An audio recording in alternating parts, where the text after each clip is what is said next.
Hi everyone, Module 3, here we are. So Module 3 gets really into sort of the nuts and bolts of your classroom functioning successfully like a well-oiled machine. And so here we're going to talk a little bit about how you can change your classroom management to facilitate different kinds of instructional strategies. So one example of that is differentiation, which you just worked on, that IRIS module last time. And you have to think about, wow, so if you're going to be doing a differentiated lesson, what management strategies do you need to use specifically for that instructional strategy? It's the same thing in this module, but instead of looking at differentiated instruction, we're going to be looking at cooperative learning. And that's another hot button. It's not just the behavior management for cooperative learning, but it's the actual learning, accountability, responsibility, negotiating, learning how to sort of articulate their feelings, and if there's a problem, how to solve that problem. There's a lot going on here, and all of that needs to be figured into your classroom management plan for that lesson. And that will be your second lesson plan that you turn in, will be a cooperative learning lesson plan.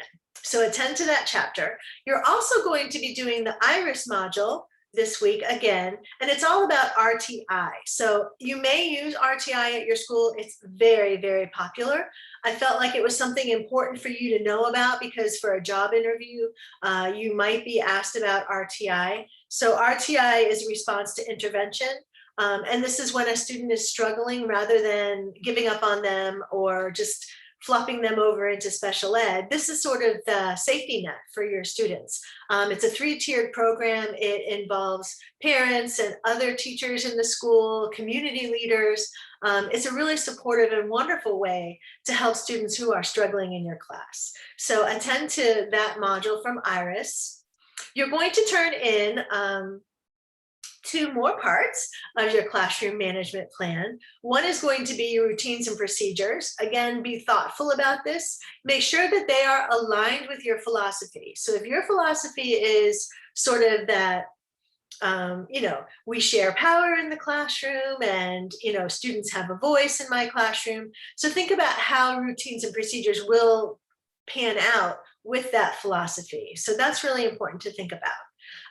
And of course, your philosophy of classroom management is due this week as well. So you'll want to think about what your philosophy for teaching is and how that sort of leverages into your classroom management philosophy. They should be aligned and they should be complementary to each other. And then another thing you'll be turning in this week is your differentiated lesson plan. You'll turn that in this week and I'll give you feedback on that. You'll be teaching that ASAP because you'll be turning in your next lesson plan right on the heels of this one.